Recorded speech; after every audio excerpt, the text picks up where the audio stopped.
आपण बघितलेलं आहे। यासोबत आपल्यासोबत भाजपचे प्रवीण दरेकर जोडले गेलेले आहेत।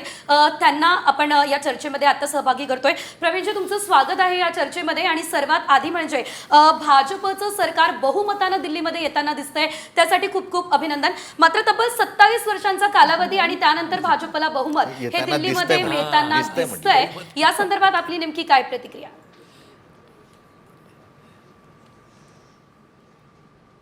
निश्चितपणे भारतीय जनता पार्टीला घवघवीत यश त्या ठिकाणी मिळेल, त्याचा आनंद स्वाभाविकपणे आम्हाला आहे।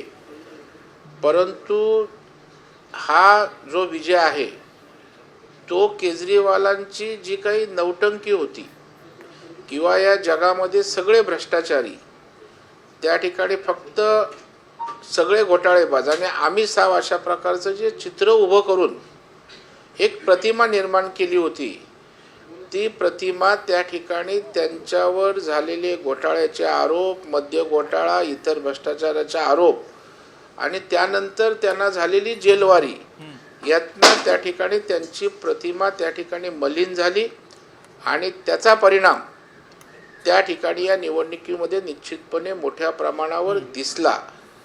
आणि त्याचबरोबर त्या ठिकाणी अनेक गोष्टी अशा झाल्या, जसं की आतिशीच्या कार्यालयामध्ये मुख्यमंत्र्यांचे 5 लाख रुपये पकडणं, त्यांच्यावर आरोप होणं, या सगळ्या गोष्टींचा परिपाक म्हणून आता नागरिकांचा रोष होता।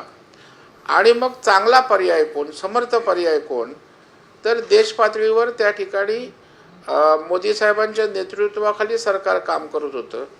राज्यांमध्ये ज्या ठिकाणी भारतीय जनता पार्टीची सरकार आहेत त्यांनी अत्यंत उत्तम योजना आणल्या, त्या ठिकाणचा विकास त्या ठिकाणी दिसतोय। आणि मग भावनिक वातावरणात किती दिवस काढायचे? एकीकडे आपण साधेपणाचा आव्हानायचा आणि शीर्षमाला अशा प्रकारचा आलिशान बंगला कशाला लागतो? आणि दरेकर साहेब, तुम्ही जसं सुरुवातीला म्हणालात की जो एक साव आपण आहोत आणि बाकी सगळे भ्रष्ट आहे अशा स्वरूपाचं केजरीवालांनी चित्र तयार करण्याचा प्रयत्न केला, ते 2012 साली केला।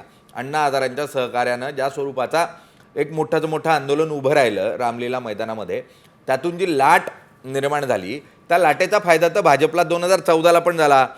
आत्ता जर भाजपनेही तेच वातावरण तयार केलं होतं की काँग्रेस किंवा जे काही उर्वरित आहे ते सगळं भ्रष्ट, 4G स्कॅम असेल, कोल स्कॅम असेल किंवा कॉमनवेल्थ घोटाळा असेल, अशा स्वरूपाचं चित्र भाजपने पण तयार केलं होतं। आणि त्याला मुळात हातभार जर कोणी लावला तर तो केजरीवालांनी आणि अण्णा हजारेंनी लावलेला होता। आणि त्यामुळे त्यांची तर तुम्हाला साथच मिळाली आहे या पूर्ण प्रचारामध्ये।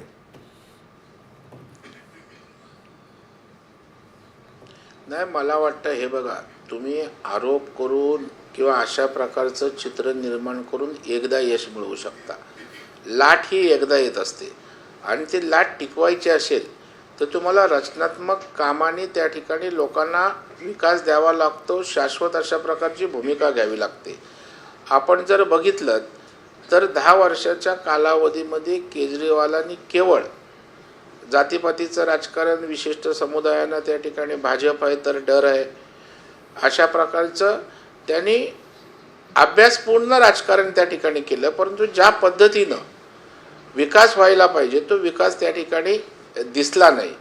मतदार केंद्रित करून काही समुदायाला त्या ठिकाणी लुभावण्याचा प्रयत्न केला, परंतु आपण बघाल की त्याच वेळेला भारतीय जनता पार्टीने शाश्वत अशा प्रकारची आश्वासनं देत एक प्रभाव या ठिकाणी जनतेच्या, दिल्लीकरांच्या मनामध्ये निर्माण केला, जे की 10 लाखापर्यंत इन्कम टॅक्स मुक्त असेल, त्या ठिकाणी 2,500 बहिणींना मासिक भत्ता देण्याचा विषय असेल, SC ST विद्यार्थ्यांना 1000 रुपयाचं आर्थिक सहाय्य असेल, किंवा गिग किंवा टेक्स्टाईलचे वर्कर्स आहेत त्यांना 10-10 लाखापर्यंत जीवन विमा योजना असतील।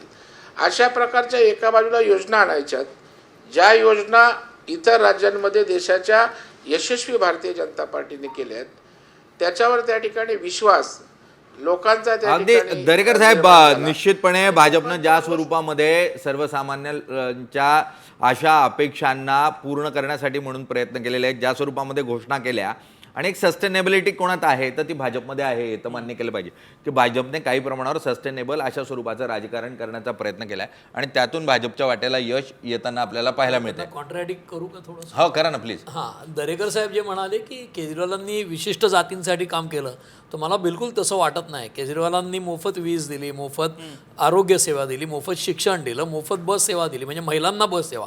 आता एकूण समाजामध्ये 50% किंवा निम्म्या महिला असतात, तेव्हा त्या काही विशिष्ट जातीच्या म्हणून नाही दिलेली, सगळ्यात महिलांना दिली मोफत.